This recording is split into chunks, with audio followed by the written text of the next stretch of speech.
ஸ்ரேயப்பதியாகிய பகவான் ஸ்ரீமன் நாராயணனுடைய அனுக்கிரகத்தினால் ஆதி பருவத்தினுடைய மிக பெரிய உபபருவமான சம்பவ பருவம், அந்த சம்பவ பருவத்தினுடைய கடைசி பகுதியை அடைந்துள்ளோம். பகவானை நமஸ்கரித்து இந்த கடைசி பகுதியில் எவ்வளவு தூரம் முடிக்க முடியுமோ அதை இன்னைக்கு முடிக்கிறதுக்கு முயற்சி பண்ணுவோம். சம்பவ பருவத்தில் ஆதி பருவத்தினுடைய 65வது அத்தியாயம் முதல் 139வது அத்தியாயம் வரை உள்ளது. 65th chapter to 139th chapter of ஆதி பருவா, அந்த குரூப்புக்கு சம்பவ பருவம் என்ற பெயர். போன வகுப்பில், இன்னைக்கு 13வது வகுப்பு இல்லையா, 12வது வகுப்பில் நம்ம 127வது அத்தியாயம் வரை முடித்தோம். இன்னைக்கு 128வது அத்தியாயத்தின் முதல் இன்னைக்கு வகுப்பை தொடங்குவோம். போன வகுப்பில் எதை பார்த்து முடித்தோம் அப்படின்னாக்க, பீமன் நாகலோகத்தை அடைந்து அங்கே அந்த அமிர்த கலசத்தை எவ்வளவு தூரம் பருக முடியுமோ அவ்வளவு கலசத்தை பருகிக்கொள் அப்படின்னு வாசுகி சொல்லி அவன் மொத்தம் 8 கலசத்தை கப்பு கப்பு கப்பு கப்புன்னு குடித்து விட்டான் அப்படின்னு பார்த்தோம். அப்படி குடிச்சுட்டு அப்படியே உட்காந்துக்கோங்க. அப்படி குடிச்சுட்டு என்ன பண்ணா, பாம்புகள் அவனுக்கு அமைத்து வைத்திருந்த படுக்கையை அவன் எடுத்துக்கொண்டு அதில் படுத்து நன்றாக உறங்கினான். இது வரைக்கும் போன வகுப்புல பார்த்தோம். அப்படியே வைஷம்பாயனருடைய வாய்ஸ் ஓவரில் இந்த 128th சாப்டர்லேருந்து ஆரம்பிக்கிறது. அதே சமயம் அந்த பக்கம் மற்ற பாண்டவர்களும் மற்ற சகோதரர்களுடன் விளையாடி முடித்துவிட்டு என்ன செய்தார்கள், பீமன் இல்லாமலேயே நகரத்திற்கு திரும்பினார்கள்.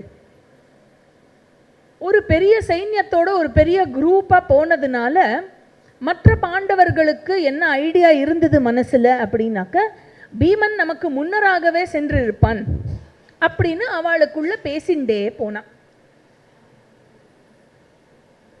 தீய புத்தி கொண்ட துரியோதனனோ எப்படி இருந்தான்னா, பீமனை எண்ணி தொலைஞ்சாம் பீமன் அப்படிங்கிற ஒரு மகிழ்ச்சியோடு அவன் இதயத்தில் அதை நினைத்து நினைத்து மகிழ்ந்தபடியே தம்பிகளுடன் சேர்ந்து நகரத்திற்கு நுழைந்தான். எந்த குற்றமும் அறியாத யுதிஷ்டிரர் எப்படி இருந்தால்னா, தன்னை போலவே எல்லோருமே குற்றம் அறியாமல் எல்லோருமே நேர்மையாகவே இருப்பார்கள் என்று அவர் கருதி கொண்டிருந்தார். யுதிஷ்டிரர் நேர அரண்மனைக்கு சென்றவுடன் நேர தாயாரை போய் சந்தித்து குந்தி தேவியை நமஸ்கரித்தார். அவளை பார்த்து கேட்டார், அம்மா பீமன் வந்துட்டானா? நாங்கள் எல்லா இடத்துலையும் தேடினோம், அவனை எங்கேயுமே நாங்கள் பார்க்கல. ஒருவேளை அவன் எங்களுக்கு எல்லோருக்கும் முன்பாகவே அவன் இங்கு வந்திருப்பானோ அப்படிங்கிற எண்ணம் எங்களுக்கு இருந்தது. அதை நாங்கள் நினைத்தோம். ஒரு தடவை ரீகேப் பண்ணிடுறேன். அதாவது என்னாச்சு, ஒரு பக்கம் நாகலோகத்தில் இவன் அமிர்த கலசத்தை உண்ட பீமன், குடித்த பீமன் நாகங்கள் கொடுத்த படுக்கையில் படுத்து உறங்கி கொண்டிருந்தான். அதே சமயம் பீமன் இல்லாமையே அரண்மனைக்கு திரும்பினார்கள் மற்ற சகோதரர்கள், மற்ற பாண்டவர்களும் துரியோதனாதி கூட்டங்களும் திரும்பினார்கள். அப்பொழுது பாண்டவர்களினுடைய மனதில் என்ன இருந்ததுன்னா, பீமன் நமக்கு முன்னாடியே சென்று இருப்பான் அப்படின்னு நினைத்து கொண்டிருந்தார்கள். ஆனால் தீய புத்தி கொண்ட துரியோதனன் பீமன் ஒழிந்தான் என்ற மகிழ்ச்சியுடன் அவன் ஹஸ்தினாபுர நகரத்துக்குள் நுழைந்தான். ஹஸ்தினாபுரம் நகரம் சென்ற உடனேயே யுதிஷ்டிரர் தன்னை போல்தான் எல்லோரும் நேர்மையானவர்களாக இருப்பார்கள் என்று வெளுத்ததெல்லாம் பால் என்ற மனம் கொண்ட யுதிஷ்டிரர் என்ன செய்தார், நேர அம்மாவிடம் சென்று அவளை வணங்கி பீமன் வந்துட்டானா அப்படின்னு கேட்குறான். ஏன்னா அவனை எங்கேயும் நாங்கள் காணவில்லை, எங்கெல்லாமோ தேடி பார்த்தோம், சோலையில் தேடி பார்த்தோம், வனத்தில் தேடி பார்த்தோம், ஆத்தங்கரையில் தேடி பார்த்தோம், எங்கேயுமே அவன் காணவில்லை. அதனால் அவன் எங்களுக்கு முன்னாடி வந்திருக்க வேண்டும் என்று நாங்கள் நினைத்து கொண்டிருக்கிறோம். இங்கேயும் அவனை காணவில்லையே, அம்மா நீங்கள் எங்கேயான அவனை அனுப்பி இருக்கிறீர்களா அப்படின்னு ஒன்னே குந்திக்கு எப்படி இருக்கும்? பக்குன்னு இருக்கும். கண்ணா, நானும் பீமனை காணவில்லையே அப்பா அப்படின்னு சொல்லி அவளுக்கு அந்த மனசில் இருந்த டென்ஷன் அதிகமாக அதிகமாக ஒரு இன்ஸ்டிங்க்ட் ஒன்று இருக்கும் இல்லையா? அந்த இன்ஸ்டிங்க்டில் குந்தி பேசுகிறா, அந்த தாழ்ந்த மனம் கொண்ட விவேகமற்ற அந்த துரியோதனன் ஏற்கனவே அவனுக்கு பொறாமை இருக்கிறது உங்கள் அனைவரின் மீதும், குறிப்பாக பீமனின் மீது. அதுடன் சேர்ந்து அரியணையை மீது அவன் கொண்டுள்ள வெளிப்படையான ஆசை, அவன் அரியணை மீது கொண்டுள்ள ஆசை எல்லோருக்கும் தெரிந்தது, இதில் மறைக்கிறதுக்கு ஒன்றுமே இல்லை. அந்த ஆசையின் காரணமாலும் பொறாமையாலும் அவன் கோபம் கொண்டு என் மகன் பீமனை அவன் கொன்று விட்டானோ என்று நான் அஞ்சுகிறேன் யுதிஷ்டிரா அப்படிங்கிறான். இந்த எண்ணமே எனக்கு கடும் துன்பத்தை கொடுக்கிறது, என்னோட இதயம் எரிந்து கொண்டிருக்கிறது இந்த கவலையில் அப்படிங்கிறான். இதை கேட்டுக்கொண்டிருந்த விதுரர், அப்படி சொல்லாத குந்தி, நீ இதை சொல்றேன்னு தெரிஞ்சா உன்னுடைய மற்ற மகன்களையும் அவன் கொல்ல முயற்சிக்க கூடும். அதனால் நீ உன் மகன்களை கவனத்துடன் காப்பாயாக. வியாசர் உன்னுடைய மகன்கள் நீண்ட ஆயுள் கொண்டவர்கள் என்று அவர் ஆசீர்வாதம் பண்ணி உள்ளார். அதனால கண்டிப்பாக உன் மகன் திரும்பி வருவான், உன்னை மகிழ்வூட்டுவான். நடக்கிறதா இல்லையா பாரு, வெயிட் பண்ணு, கவலைப்படாத அப்படின்னு அவர் கொஞ்சம் அவளை தேத்தினார். தேத்தினாலும் இந்த பெத்த மனம் பித்துன்னு சொல்லுவா இல்லையா, அந்த மாதிரி இவள் அதை கேட்ட பிறகும் குந்தி துயருடனே இருந்தாள். 8 நாள் ஆச்சு. இப்படியே 1 2 3 4 8 நாள் கழித்து நாகலோகத்தில் பீமன் தூங்கி எழுந்தான். ஏனால் அவன் குடித்த அந்த அமிர்த ரசம் செரிப்பதற்கு அத்தனை காலம் ஆனது.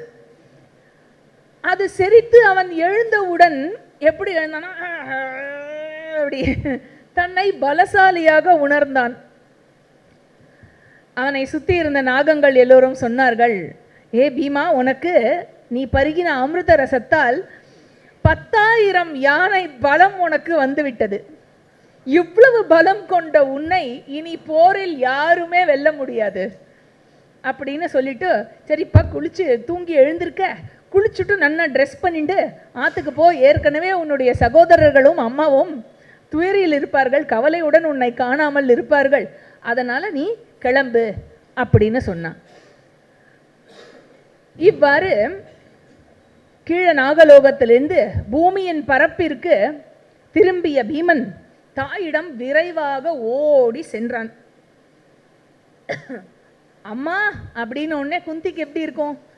கண்ணா வந்துட்டியா அப்படின்னு அவனை வாரி அணைச்சு உச்சி நுகர்ந்தாள்.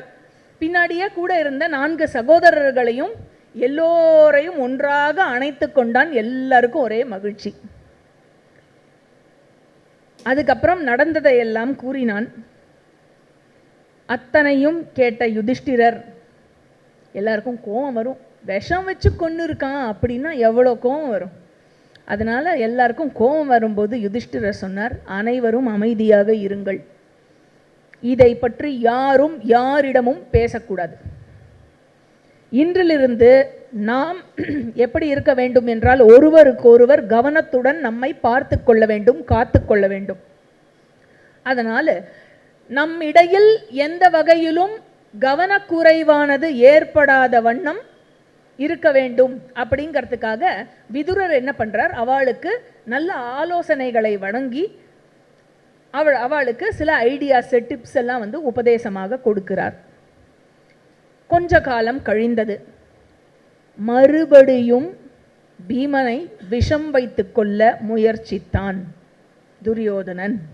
ஆனால் இந்த வாட்டி என்ன ஆயிடுத்து, இந்த விஷயத்தை அறிந்த யுயுத்சு அவன் ஏற்கனவே பாண்டவர்கள் மீது ஒரு நல்ல விருப்பம் கொண்டவன். யுயுட்சு யாரு? திருத்தராஷ்டிரனுக்கும் அந்த வைஷ்ய சேவகிக்கும் பிறந்த மகன். யுயுட்சுக்கு வந்து பாண்டவர்கள் மீது கொஞ்சம் பிரீத்தி இருந்ததுனால அவன் நேர போய் பாண்டவர்கள்கிட்ட இந்த விஷயத்தை தெரிவித்து விட்டான். இருந்தாலும் இப்போ பீமனுக்கு கொடுத்த சாப்பாட்டில் விஷம் கலந்துருக்கு, பீமா விஷம் கலந்துருக்குன்னு சொல்லியாச்சு யுயுட்சு. இருந்தாலும் விருகோதரன் என்ன செய்தான்? அதை கொண்டா சாப்பிட்றேன்னா எந்த மறுப்பும் தெரிவிக்கவில்லை. அதனை கபகப என்று விழுங்கியே விட்டான். அதை விழுங்கி ஏப்பம் விட்டா அந்த விஷம் முழுவதுமாக செரித்தே விட்டது. அவனுக்கு ஒண்ணுமே பாதிக்கவில்லை. ஆக இந்த ஐடியா வேலை செய்யாமல் போனவுடன் துரியோதனன், கர்ணன், சகுனி இந்த குரூப் வந்து கூடி இன்னும் பல தீய திட்டங்களை வகுத்து வந்தார்கள். விதுரரின் ஆலோசனைப்படியே பாண்டவர்கள் நடந்து வந்ததால் அவர்களுடைய துரியோதனனுடைய பிஹேவியர் ரொம்ப தாழ்ந்த பிஹேவியர் இல்லை இது. அந்த மாதிரி அவன் நடந்து கொண்ட பிறகும் அந்த சீற்றத்தை அடக்கி கொண்டு அமைதியை காத்து வந்தார்கள் பாண்டவர்கள். குருவம்ச இளவரசர்கள் அவர்கள் குறும்புத்தனமாகத்தான் விளையாடி கொண்டிருக்கிறார் என்று எண்ணி இருந்தான் இந்த குருட்டு மன்னன். இந்த விஷம் வச்சு கொள்றதெல்லாம் குறும்புத்தனமா விளையாடுறதாக்கும். சரி போட்டோம். அதனால அந்த அப்படி ஒரு கருத்து திருத்தராஷ்டிரனுக்கு இருந்தது. கிருப்பரை குருவாக நியமித்தார். கிருபாச்சாரியாரிடம் இளவரசர்கள் எல்லோரும் எல்லா கல்வியும் கற்றனர். ஏனால் கிருப்பர் வந்து வேதத்திலும் நிபுணத்துவம் பெற்றவர், அப்புறம் ஆயுத பயிற்சியிலும் நிபுணத்துவம் பெற்றவர். அதனால இளவரசர்களுக்கு வேத கல்வியும் கொடுத்தார், ஆயுத கல்வியும் பயில்விக்க தொடங்கினார். இப்படி நடந்துட்டே இருக்கச்சே பேக் டு டுடே. என்னது? ஜனமேஜயன் அண்ட் வைஷம்பாயன். ஜனமேஜய ராஜா கேட்கிறார், கிருப்பரின் பிறப்பு குறித்து நீங்கள் எனக்கு அனைத்தையும் கூற வேண்டும். அவர் நாணல் கயிற்றில் அதிலிருந்து எப்படி அவர் உண்டானார்?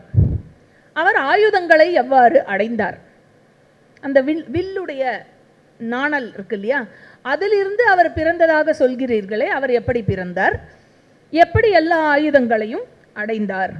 உடனே வைஷம்பாயனர் சொல்றார், கௌதம ரிஷின்னு ஒருத்தர் இருந்தார், அவருக்கு ஷரத்வான் அப்படின்னு ஒரு மகன் இருந்தார்.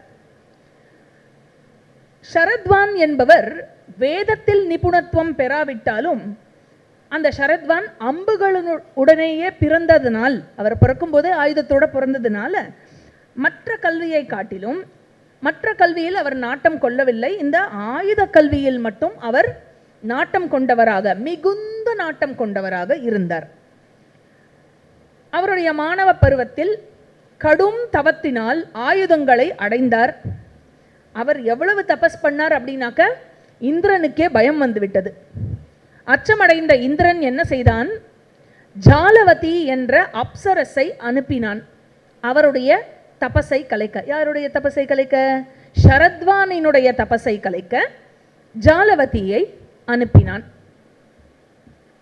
அப்பொழுது என்னாச்சு? ஜாலவதி அவர் தபஸ் பண்ணிட்டு இருந்த அவருடைய ஆசிரமத்தில் உலா வந்தாள்.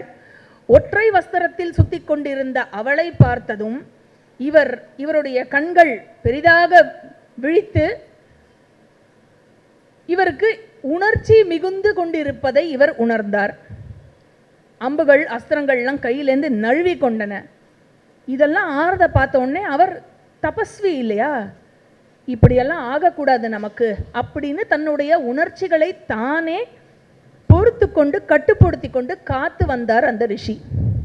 இருப்பினும் அவருக்குள்ள ஏற்பட்ட மாற்றங்களின் காரணமாக அவருடைய உயிர் நீரானது வெளிப்பட்டது.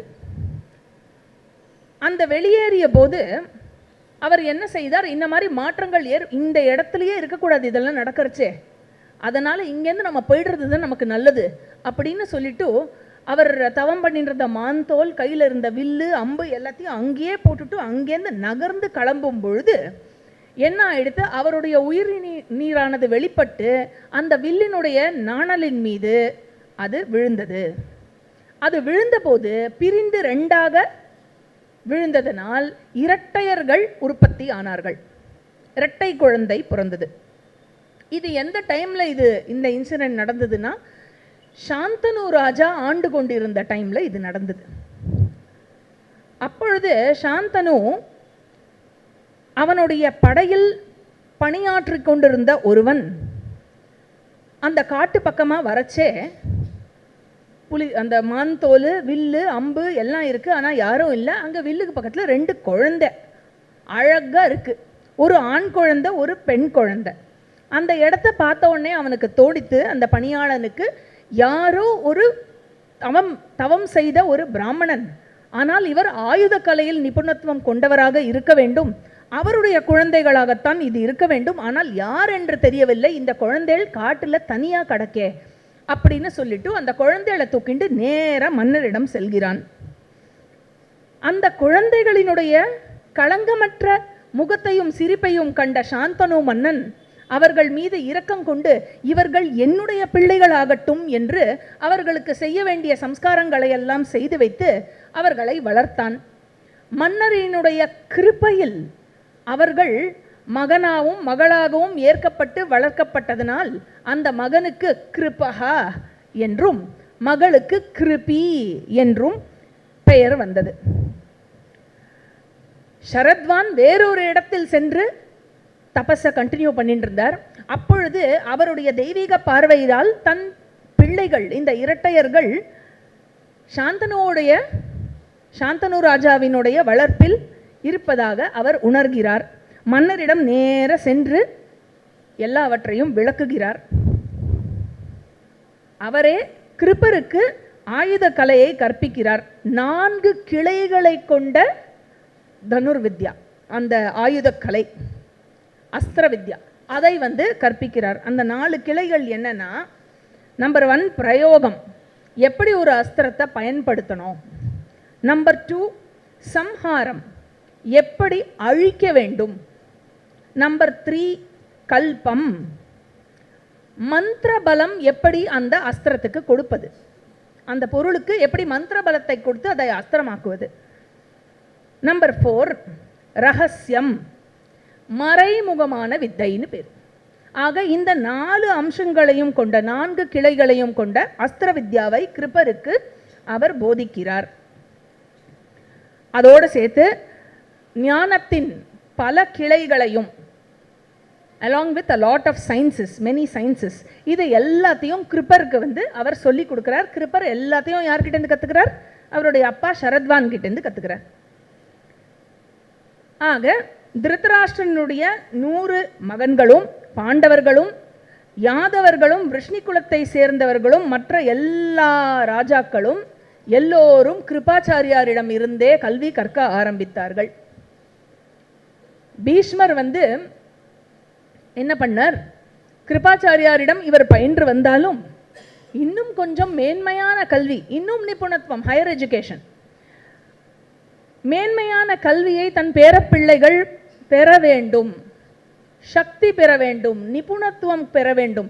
அதனால் அந்த மாதிரியான ஒரு ஸ்பெஷல் டீச்சர், சக்தி கொண்ட, நிபுணத்துவம் கொண்ட ஒரு வண்டர்ஃபுல் டீச்சர் ஒரு ஆச்சாரியார் கிடைக்க வேண்டும் என்று தேடிக்கொண்டிருந்தார். அப்பொழுது என்னாச்சு?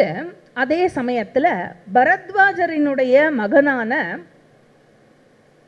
மகனாகவும் வேதத்தில் நிபுணத்துவம் பெற்றவராகவும் விளங்கி வந்த துரோணர் என்ற ஒரு ஆச்சாரியர் இருந்தார். அப்பேற்பட்ட துரோணரிடம் இந்த இளவரசர்கள் அனைவரும் கல்வி பயின்றார்கள்.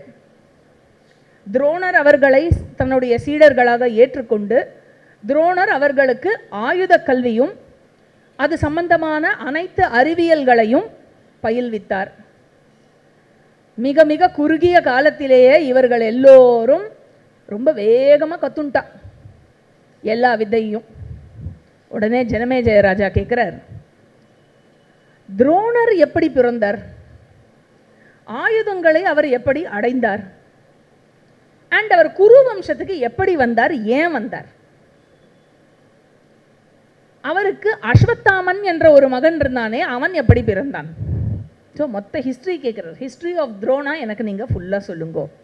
உடனே வைஷம்பாயனர் சொல்கிறார், பரத்வாஜர் என்ற ரிஷி கடும் தவம் நோற்ற ஒரு முனியாக இருந்தார். ஆக கடும் நோன்பு நோற்ற ஒரு முனியாக இருந்தார். அவர் எங்கு போய் தவம் செய்தார் என்றால் கங்கை உற்பத்தியான இடத்தில் அங்கு சென்று கடும் தவங்கள் புரிந்து கொண்டு வந்தார். மற்ற முனிவர்களுடன் சேர்ந்து செய்ய வேண்டிய ஒரு அக்னி காரியம், ஒரு யாகம் செய்வதை முன்னிட்டு குளித்துவிட்டு செல்ல வேண்டும் என்பதற்காக, தன்னை தூய்மைப்படுத்திக் கொள்வதற்காக நதிக்கு சென்றார் குளிப்பதற்காக. அப்போ நீராட செல்லும் பொழுது அங்கு அழகும் இளமையும் கொண்ட கிருத்தாச்சி என்ற ஒரு அப்சரஸ் அவளை கண்டார். அவள் அந்த நீரில் குளித்து கொண்டிருந்து அங்கிருந்து எழுந்து வெளியில் நடந்து வரும் பொழுது அவளுடைய ஆடையானது வழுவி விழுவதை கண்ட இவருக்கு உணர்ச்சி பிறந்ததனால் எனினும் தன்னை கட்டுப்படுத்தி கொண்டு அங்கிருந்து விலகிவிட்டார். இருந்தாலும் வெளிப்பட்ட உயிர் நீரானது அதை வீணாக்க மனமில்லாமல் அதை துரோணி என்று சொல்லப்படும் ஒரு குடத்தில் இட்டு வைத்தார். ஆக அந்த துரோணியிலிருந்து அவர் பிறந்ததனால் பிறந்த குழந்தைக்கு துரோணகா என்று பெயர்.